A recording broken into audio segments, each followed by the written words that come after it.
Tout commence avec Sukim, qui boit à outrance dans un bar, les yeux rivés sur Chun-Hee, le gars qui a hérité de la société IJI et qui vient tout juste d'arriver de l'étranger. Rapidement, elle contacte un acteur qu'elle a payé pour la harceler un peu, juste pour attirer l'attention de Chun-Hee. Et ça marche, Chun-Hee intervient et la défend, mais Sukim est tellement ivre qu'elle finit par tomber dans ses bras. Junji, qu'on appelle aussi Chun-Hee, voit la fille un peu saoule et l'emmène dans un hôtel pour qu'elle se remette. Mais il trébuche et bam, tombe sur le lit. Là, Sukim, déjà alcoolisée, lui confie que son fiancé l'a trompée avec sa propre sœur et qu'elle déteste les gens riches. Ensuite, elle tente de l'embrasser, mais il la repousse. Quelques minutes plus tard, elle s'endort sur le lit tandis que Jun-Yeol dort dans la baignoire. Le lendemain matin, Sukim s'en va, mais avant de partir, elle laisse accidentellement tomber sa carte d'identité, juste assez pour qu'il la trouve. De retour chez elle, Sukim tombe sur son fiancé Yanan et sa sœur Sulian, qui lui fait des avances de façon totalement flagrante. Sukim, énervé, raconte tout à son père, Mo Sen-fen, en lui envoyant même les photos de leur rendez-vous. Mais son père lui dit de cesser ses histoires et de présenter des excuses aux deux. Sukim refuse et Yanan, furieux, part. Le père de Sukim la gronde et lui dit qu'elle doit épouser Yanan, car l'usine de Mo Sen-fen fournit des produits à la société IJI. Et comme Yanan est le patron de cette société, Mo Sen-fen veut garantir le contrat en mariant sa fille à lui.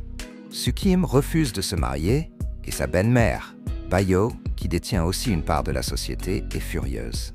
Mo Sen-fen gifle sa fille et Sukim, profondément blessé, décide de quitter la maison. Pendant ce temps, Chun-Hee prend la direction de la société et décide de retrouver Sukim pour lui rendre ses documents. Cependant, se souvenant qu'elle déteste les riches, il décide de cacher sa fortune en changeant de voiture et de maison. Sukim quitte la maison avec une valise qui se casse en chemin, mais heureusement, Jung-il apparaît et lui propose de la prendre en voiture. Mais là, la voiture commence à rouler toute seule et manque de renverser un enfant. Il court et Chun-Hee sauve l'enfant pendant que Sukim parvient à freiner le véhicule. Après que l'enfant soit parti, Sukim se demande pourquoi Chun-Hee, étant millionnaire, possède une voiture aussi vieille. Elle remarque alors un petit morceau de papier autour de son cou et s'approche pour le retirer. La proximité entre eux fait accélérer le cœur de Chun-Hee, ce qui empêche Sukim de récupérer son identité. Et après avoir cherché, il se rend compte qu'il l'a oublié chez lui. Il décide donc d'y retourner. Sukim lui demande ce qu'il fait dans la vie, et voyant une boîte à outils, il répond qu'il est électricien, qu'il venait juste de quitter son emploi et que la maison était en location. Sukim commence à penser que Chun-Hee a été déshérité et lui demande ses papiers pour partir rapidement. Jung-il lui remet ses documents et lui demande si elle a déjà trouvé un endroit où loger. Elle répond que non et il lui propose de rester chez lui jusqu'à ce qu'elle trouve un logement. Comme il n'a qu'un canapé, il lui dit qu'il dormira sur le canapé. Elle le remercie pour sa gentillesse. L'histoire revient une semaine en arrière, lorsque Sukim entend une conversation entre son père et Yan-an et apprend que dans quelques jours, le cousin de Chun-Hee allait arriver de l'étranger.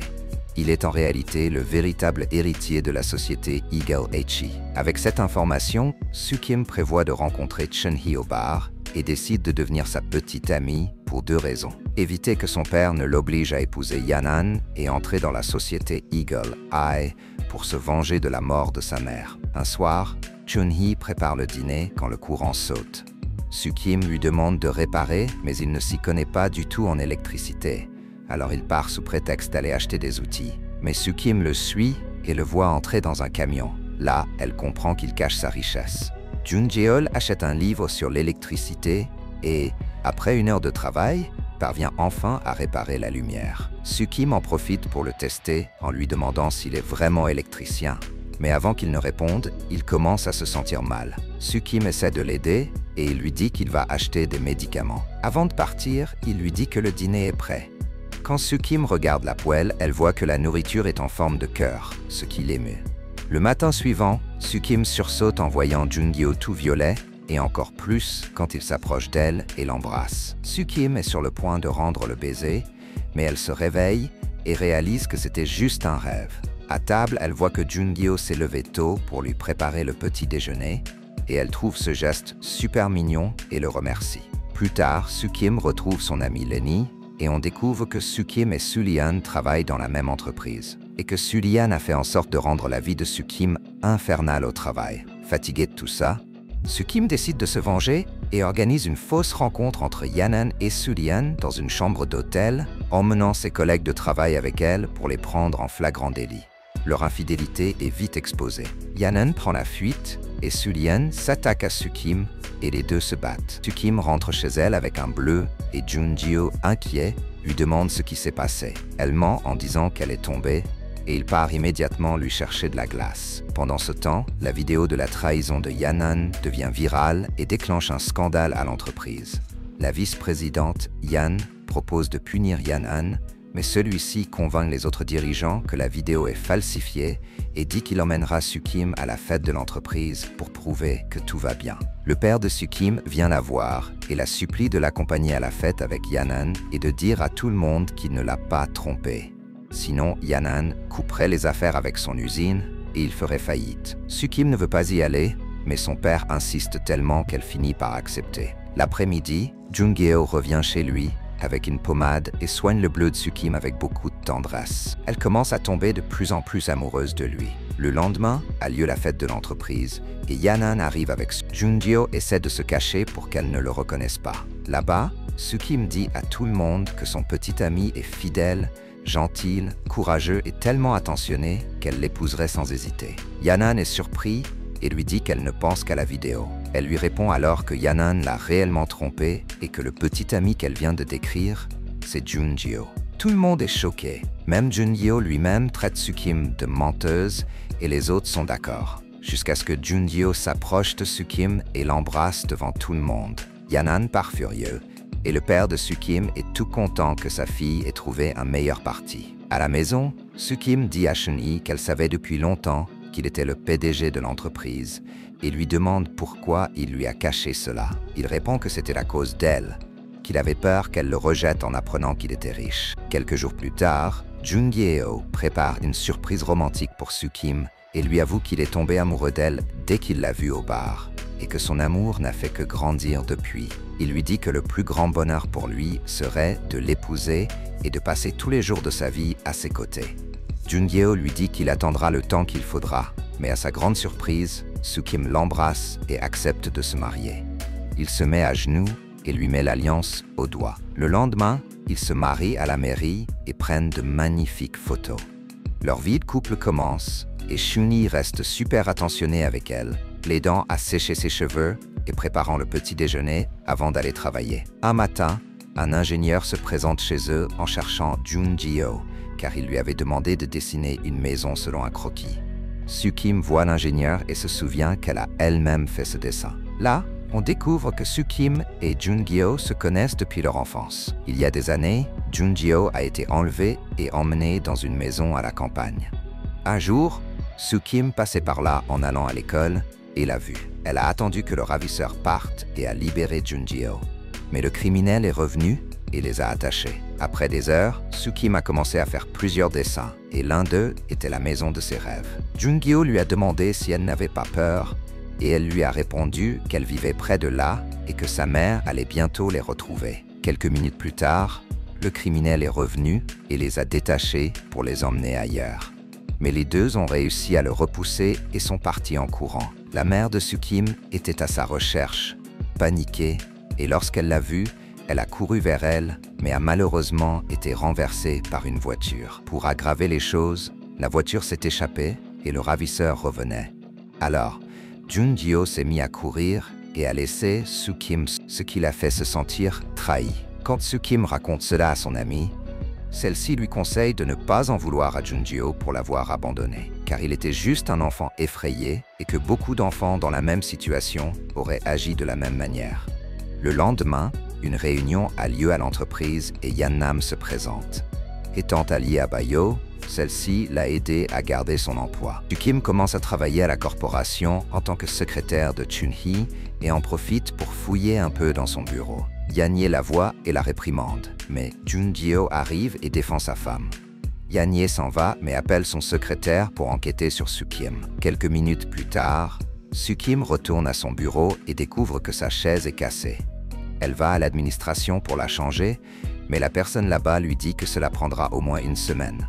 Soo-Kim appelle son mari et en un rien de temps, il arrive avec une chaise neuve, laissant tout le monde. Yeon-hye est jalouse et Soo-Kim et Chun-hee échangent des sourires. Après que Chun-hee soit parti, Yeon-nam s'approche de Soo-Kim et, pour provoquer, lui dit que Yeon-hye est amoureuse de Chun-hee depuis des années. Le soir, Soo-Kim fouille dans l'ordinateur portable de Chun-hee et découvre qu'il y a 15 ans, le père de Chun-hee, Ye-Choo Lee, a payé le procureur pour enterrer l'affaire concernant l'accident de la mère de Soo-Kim. Là, on apprend que c'est Bayo qui a renversé la mère de Soo-Kim. Quelques jours après l'enterrement, le père de Soo-Kim a avoué, devant le portrait de sa femme, que Bayo avait payé une grosse somme pour qu'il ne la dénonce pas et qu'il avait accepté, car quelqu'un de la corporation IBHI avait déjà payé le procureur pour enterrer le dossier.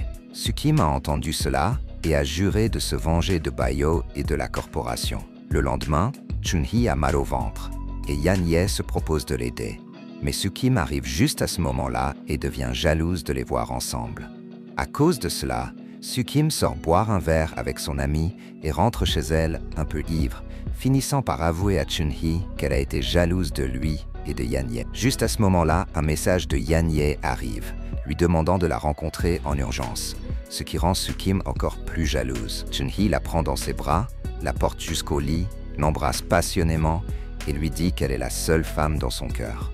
Les problèmes ne s'arrêtent pas là. L'usine du père de Soo-Kim produisait des produits défectueux pour la corporation et l'entreprise recevait de nombreuses plaintes. Yeon-hye ouvre une enquête et appelle Bayo à témoigner, car elle est associée de Mo Zeng-fen. Mais elle ment en disant qu'elle a divorcé de lui et qu'elle n'est plus associée. Au final, la corporation dénonce uniquement Mo Zeng. La situation empire quand Yeon-hye raconte que Soo-Kim avait organisé leur rencontre au bar et montre les preuves dans une clé USB. Chun-hee refuse de regarder la clé USB. Alors Yeon-hye met un enregistreur dans le sac de Soo-Kim. Ainsi, ils enregistrent une conversation entre Soo-Kim et son père, où il lui demande de convaincre Jung-el de retirer sa plainte contre lui. Soo-Kim répond qu'elle ne le fera pas, car elle n'a pas épousé Jung-el par amour, mais bien pour entrer dans la corporation Yi-Di-Hai. Déçu, Chun-hee rentre chez lui et demande à Soo-Kim si tout ce qu'il a entendu est vrai. Elle avoue que oui, qu'elle avait organisé la rencontre au bar et qu'elle s'était rapprochée de lui pour l'utiliser dans sa vengeance.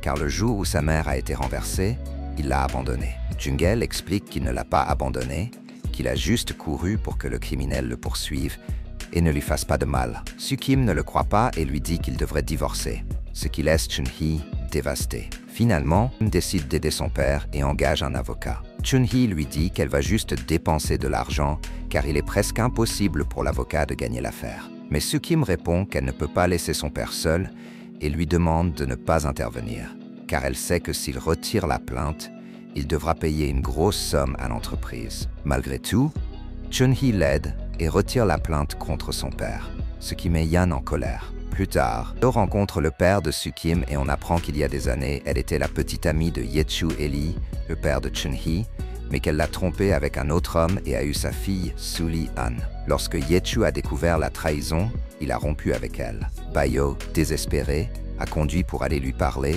et, en chemin, a renversé la mère de Soo-Kim. Effrayée, elle s'est enfuie et a tout raconté à Ye-Choo Lee, qui lui a conseillé de payer Mo Zeng-fen et de l'épouser pour qu'il ne la dénonce pas. Ensuite, Ye-Choo a payé le procureur pour classer l'affaire et a dit à Bayo qu'après cela, leur relation était terminée. Chun-hee a été secouru et retrouvé son père, Ye-Choo Lee, qui est mort des années plus tard. Le lendemain, Mo Zeng-fen découvre que la plainte a été retirée et le raconte à Soo-Kim, qui est surprise et inquiète pour Yoon-gal. Elle lui dit qu'il n'aurait pas dû faire ça, car les actionnaires pourraient le punir, mais Yoon-gal lui dit qu'il l'aime et qu'il ne pouvait pas la laisser gérer ses problèmes toute seule. Il s'excuse de l'avoir laissée seule le jour de l'accident et Soo-Kim lui présente également des excuses. Finalement, elle avoue qu'elle l'aime aussi et ils s'embrassent passionnément, reprenant leur relation. Le lendemain, Chun-hee ordonne de donner de nouveaux produits à tous les clients qui ont été lésés par les produits défectueux. Mais il découvre que les mauvais produits sont toujours dans les magasins Même après la fermeture de l'usine de Moseng, les dirigeants exigent que Chun-hee découvre qui est derrière cela. Rapidement, Soo-kim et Yoon-gal commencent à enquêter et découvrent que la responsable est Bayo. Avant la fermeture de l'usine de Moseng-fen, elle avait retiré une quantité de produits défectueux et les avait envoyés dans les magasins. Tout cela pour accuser Ch et le faire tomber de son poste. Quelques jours plus tard, elle présente de faux contrats qui auraient supposément été signés par Ch et l'accuse d'être complice de Moseng-fen. Mais son plan échoue car Soo-kim apparaît avec les vrais contrats et la supercherie de Bayo est découverte. Avec les preuves, Chun-hee dénonce Bayo et Yan-nan comme complices. Les deux sont expulsés de l'entreprise et emmenés à la police. Chun-hee passe son poste à Yan, car il sait qu'elle est la plus compétente pour diriger l'entreprise. Enfin, Soo-kim et Chun-hee décident de déménager à la campagne pour construire la maison de leurs rêves, où ils pourront continuer leur histoire d'amour.